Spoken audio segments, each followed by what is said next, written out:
मलकीपुर में है। आप बताओ इस मलकीपुर में 60-70% मकान कच्चे हैं या नहीं, ये बताओ अपने आप हाथ उठाओ मलकीपुर वाला। ये किसकी देन है? यहाँ किसकी सरकार है? 7 साल से कौन मुख्यमंत्री है? उनसे पहले कितने मुख्यमंत्री रहे? आप ये बताओ, जिन्होंने आजादी के 75 साल बाद भी आपके कच्चे मकान नहीं देखे, आपका भूखा पेट नहीं देखा, बेरोजगारी से आपको तड़पते नहीं देखा, रोटी रोटी के लिए मोहताज नहीं दिखा, बिना इलाज और पैसे की कमी कारण मरते नहीं देखा, उनको क्या फर्क पड़ता है कि आप जियो या मरो? यहाँ चुनाव हो रहा है, सारी पार्टियां लड़ रही है, वो भी लड़ रही जिनकी सरकार है और जिनके पहले एमएलए थे वो भी लड़ रहे हैं, लेकिन आप कहाँ हो भीड़ में? कभी कोई जीतता है, कभी कोई जीतता है। आप कब जीते? आपकी बात कब हुई? आपकी आवाज किसने उठाई? सरकार पे सारे अधिकार है, सरकार पे सारी शक्ति है। अगर चाहते तो 3 महीने में आके सारे मकान पक्के हो जाते, यहाँ रोजगार के साधन खड़े हो जाते, इंडस्ट्रियल एरिया लग जाता, यहाँ के लोगों को वहां चौक में जाके मजदूरी नहीं करनी पड़ती, वहां जाके बिकने के लिए नहीं जाना पड़ता।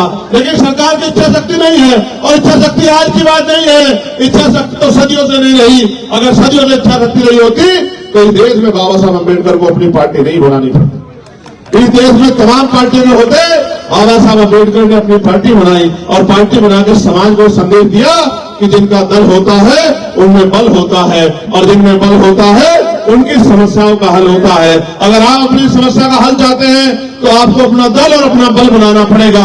दल बनके तैयार है, नगीना के लोगों ने दल में ताकत भी झोंक दी है।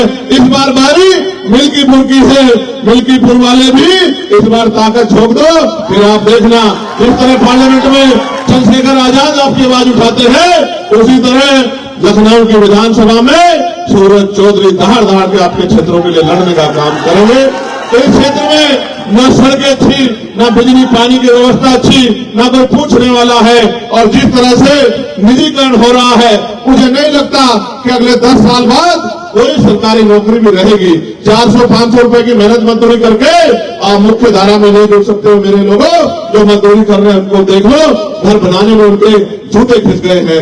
मुख्य धारा में जुड़ने के लिए आपको रोजगार चाहिए, पक्की नौकरी चाहिए, आपको लोन भी मिलना चाहिए जिससे आप उद्योग धंधे लगा सको, आपको अच्छी शिक्षा मिलनी चाहिए, अच्छा हेल्थ सिस्टम यहाँ बनना चाहिए। लेकिन मैं जानता हूं ये सरकार समझती है कि अगर हेल्थ सिस्टम अच्छा हुआ तो ये जो प्राइवेट हॉस्पिटल है, यहाँ जो महंगा महंगा इलाज हो रहा है, वो इलाज कोई नहीं लेगा। जब सरकारी अस्पताल में अच्छा इलाज आ जाएगा तो लोगों की जेब कैसे काटोगे? एक तो महंगाई का दौर, ऊपर से बड़े बड़े प्राइवेट स्कूल, गरीब तो जाता सरकारी स्कूल में जहाँ पढ़ाई के नाम पे खाना पूर्ति है, और अमीर जाता है प्राइवेट स्कूल में जहाँ अच्छी पढ़ाई हो रही है। यानी कि गरीबों के आगे बढ़ने के सारे रास्ते सरकार बंद कर रही है। और आरक्षण आरक्षण आरक्षण की बात रोज करते रहते हैं। क्या करेंगे आरक्षण का जब पक्की नौकरी नहीं होगी? क्या करेंगे आरक्षण का जब सरकारी नौकरी नहीं होगी? आज तो पिछड़े वर्ग के लोग, बहुत बड़ी आबादी यहाँ रहती है, पिछड़े वर्ग के लोग अपने दिल पे हाथ रख के पूछे कि इन सरकारों ने आपको क्या दिया है? जिनकी 52% आबादी थी उनको 52% हिस्सेदारी मिलनी चाहिए थी। 52% आबादी को 12, 14, 15% हिस्सेदारी भी सही तरह नहीं मिल रही, और कोई पूछने वाला नहीं है। पहले पुलिस की भर्ती आती थी, टीचर की भर्ती आती थी, पटवारी सेक्रेटरी की भर्ती आती थी, 4th क्लास की चपरासी की भर्ती आती थी। आज तो अगर कोई आता है तो बस हमारी आहें और हमारा दर्द जो हम एक दूसरे से सुनते हैं, कोई पूछने वाला नहीं है। मैं तो धन्यवाद दूंगा सूरज चौधरी का कि वो लोग कितने सालों से वो क्षेत्र की सेवा कर रहे हैं। हालांकि बड़ी बड़ी पार्टियों ने उनको नकार दिया, बड़े पैसे वाले साधन वाले लोगों ने उनकी अहमियत को नहीं समझा, लेकिन आजाद समाज पार्टी मेहनत करने वाले लोगों की कदर करती है, लड़ने वाले लोगों की कदर करती है। इसलिए हमने तय किया कि भाई सूरज चौधरी जी को हम लोग मौका देंगे, और सूरज चौधरी जी यहाँ से जीत के अगर जाएंगे तो आपकी आंखों में आंसू नहीं आने देंगे, आपकी आवाज उठाने का काम करेंगे। मैं जो आपसे कह रहा था, जब मैंने इस बार तुम पे कुछ बात कही थी तो मेरी बात को जरूर किया गया, लेकिन आप तो महामंडलेश्वर बोल रहे हैं कि प्रशासन के निकम्मेपन की वजह से, सरकार के निकम्मेपन की वजह से ये घटनाएं हुई है। आज सरकार के पास उनका जवाब है। मैंने तो कहा था मन चंगा तो कटौती में गंगा, यानी कि जिसका मन साफ सुथरा है उसे कहीं जाने की जरूरत नहीं है। लेकिन आप बताओ, आप तो नारा देकर बुला रहे थे कि आ जाओ अमृत वर्षा हो रही है, लेकिन जब ये गरीब अमृत वर्षा में गए तो इनकी जान की रक्षा भी नहीं कर पाए। मैं मीडिया के माध्यम से कहना चाहता हूं, ये हत्याएं हैं और इनकी हत्या का दोषी सरकार है, मुख्यमंत्री है। मुख्यमंत्री को जवाब देना चाहिए कि इनके कुप्रबंधन की वजह से इतने लोगों की जान गई। तो आए तो इस पाप धोने थे, पुण्य पुण्य कमाने थे, लेकिन वो इस लायक भी नहीं कि अपने बच्चों में चले जाए।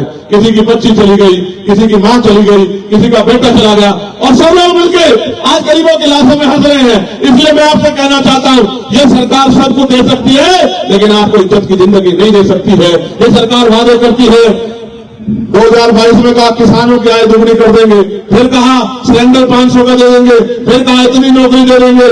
अगर मैं याद गलत नहीं हूं तो अभी प्रयागराज में यूपीएससी के बाद कितने बच्चे आंदोलन कर रहे थे 4 दिन तक, एक नौकरी नहीं दी मुख्यमंत्री ने। और जो भर्तियां थी 69,000 शिक्षक भर्ती का घोटाला, 20,000 पदों पर दलित पिछड़े वर्ग के बच्चों का अधिकार छीनने का काम इस सरकार ने किया। पटवारी की भर्ती में घोटाला, पुलिस की भर्ती में घोटाला, कोई पूछने वाला नहीं है। जिन गरीबों को आज तक मकान नहीं पहुंचे उनकी हालत कैसी होगी, वो अपनी बच्चों की सम्मान की रक्षा कैसे करते होंगे। जिनका रोजगार नहीं पहुंचा वो खाते क्या होंगे और वो अपने घर को चलाते कैसे होंगे। क्या गरीब हमेशा गरीब रहेगा? क्या गरीब हमेशा अपमानित होता रहेगा? क्या इन गरीबों के लिए इनकी आवाज उठाने वाला कोई नहीं है? ये आवाज उठाने में कहीं ना कहीं चूक हमारी भी है, क्योंकि बाबा साहब अम्बेडकर तो अपने 4 बच्चों को कुर्बानी देके हमें वोट का अधिकार देके गए थे। गए थे नहीं गए थे? ये वोट का अधिकार तो है कि राजा महाराजा बड़े बड़े कुर्ते वाले पैसे वाले आपकी गलियों में आ रहे होंगे, नहीं आ रहे होंगे? आ रहे होंगे, नहीं आ रहे होंगे? ये सोचो, अगर ये वोट का अधिकार नहीं होता, ये आपकी शक्लें नहीं देखते, आपकी बस्तियां नहीं देखते। हाल जाके देखो निकासी नहीं है, हाल जाके देखो गड्ढे बने हुए सड़कों में। अभी मेरी लोकसभा में देखा था, नहीं देखा था? जब अधिकारियों को मैंने गाड़ी में बुला के दिखाया कि देखो क्या हाल है, याद है नहीं याद है? आप सोचो, जब आप में मजबूत नेता होगा तो आपकी सुनवाई होगी। मैं यहाँ बहुजन समाज के लोगों से कहना चाहता हूँ, आपने सबको मौका दिया है, एक मौका सूरज चौधरी को भी दो। भाई सूरज के हाथों को मजबूत करो, 5 तारीख को केतली का बटन दबाओ, फिर आप देखना कि 100 एमएलए वाली पार्टियां पीछे रह जाएंगी और अकेले एमएलए वाली पार्टी आजाद समाज पार्टी पूरे प्रदेश में घूमती नजर आएगी।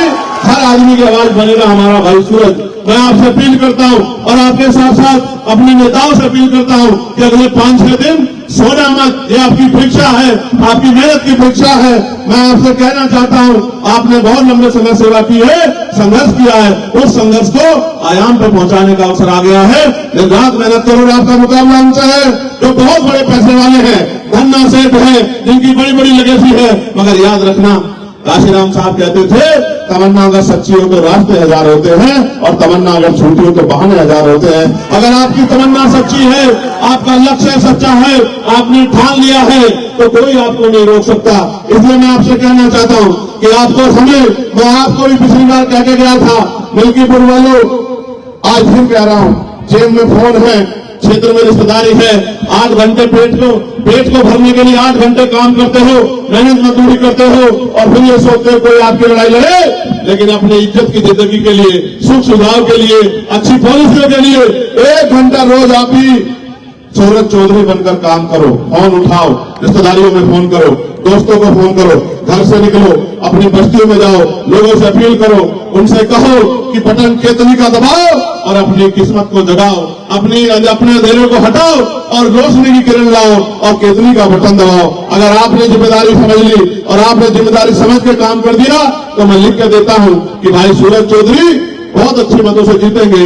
लेकिन वो तब तक जो है मजबूरी में लंबे समय तक इधर उधर काम कर रहे थे, लेकिन अब वो अपने घर में आ गए हैं। और माननीय काशीराम साहब कहते थे कि दूसरों के महलों से अच्छी होती है अपनी झोपड़ी। बताओ उनकी मदद करोगे नहीं करोगे? बताओ इस उत्तर प्रदेश को इस सरकार से, जिसने सरकार ने गरीबों के हक छीने, उससे मुक्ति दिलाओगे नहीं दिलाओगे? क्या यहां से अपनी आवाज मजबूत कर दोगे नहीं कर दोगे? तो आज के बाद अपने आप सूरज चौधरी बनकर काम करोगे नहीं करोगे? लोगों को घरों में जाकर जगाओगे नहीं जगाओगे? लोगों को अपना निशान बताओगे नहीं बताओगे? इस लड़ाई को आगे बढ़ाओगे नहीं बढ़ाओगे? ये आपके हाथ में है कि अगले 2.5 साल जो उत्तर प्रदेश में 2 साल बचे वो कैसे होंगे, ये आपके हाथ में है। अगर आपने समझदारी दिखाई, आपने जिम्मेदारी दिखाई, आपने अपनी वोट का सही प्रयोग किया और अगले 4-5 दिन सूरज चौधरी बनकर मेहनत कर ली, तो मेरी बात को याद रखना कि टीवी की पट्टी पे चलेगा कि मिल्कीपुर वालों ने इतिहास रच दिया। एक गरीब के बेटे को जैसे जगीनगर ने सांसद बनाया था, ऐसे ही विधायक बनाकर असेंबली में भेज दिया। और आप याद रखना, नसीम साहब यहां बैठे, जिस दिन आजाद समाज पार्टी का एमएलए विधानसभा में गूंजेगा, अच्छे अच्छों की नींद हराम हो जाएगी। जो गरीबों का अधिकार छीन कर बैठे हैं। मेरी बात को याद रखना, कोई ऐसा नहीं है, चाहे पुलिस के साथी हो, चाहे आर्मी के भाई हो, चाहे अर्धसैनिक बल हो, चाहे होमगार्ड हो, चाहे पीआरडी के जवान हो, चाहे आशा आंगनबाड़ी बहनें हो, चाहे ग्राम सेवक हो, रोजगार सेवक हो, भोजन माता हो, सबकी आवाज को पार्लियामेंट में उठा के उनकी समस्या को हल करवाने का काम हमने पुरजोर कोशिश की है। अगर ये ताकत आपने उत्तर प्रदेश में बना ली तो याद रखना कि फिर आपकी समस्याओं पे कोई जो है चुप नहीं रहेगा, सबको बोलना पड़ेगा। बताओ, जब मैं पार्लियामेंट में गया अकेला नीले पटके वाला था या नहीं था? बताओ। और इस बार कितने नीले पटके वाले देखे आपने? और अब तो गृह मंत्री नीला पटका पहन के घूम रहे हैं और विपक्ष के नेता भी जय बापू जय भीम की बात कर रहे हैं, जिन्होंने जीते जी कभी बाबा साहब अम्बेडकर का सम्मान नहीं किया, उनके रास्ते रोकने का काम किया, वो भी जय बापू जय भीम कह रहे हैं। आप समझो ये क्यों जरूरत पड़ी? क्योंकि अम्बेडकरवादी आपका अपना भाई पार्लियामेंट में चला गया है। ऐसे ही जब ये जाएगा तो इधर का माहौल भी ऐसा हो जाएगा, यहाँ भी नीले पटके वाले आ जाएंगे, यहाँ से भी मानवता की बात होगी, यहाँ भी गरीबों की बात होगी। ये जो टैक्स के आधार पर गरीबों को लूटा जा रहा है, ये टैक्स बंद होगा। और मैं आपको कहना चाहता हूँ, समय दूर नहीं है, 27 में हमारे सामने है। आप और हमें जुट जाना है इस बात के साथ कि अब हमें उत्तर प्रदेश को किसी के भरोसे नहीं छोड़ना है। उत्तर प्रदेश की जनता को हाथ फैलाने लायक नहीं छोड़ना है, इनका हाथ मजबूत करना है, इनके फैले हुए हाथ को मुट्ठी बना के एकजुट करके रोकना है और इनके हाथ में ताकत देनी है।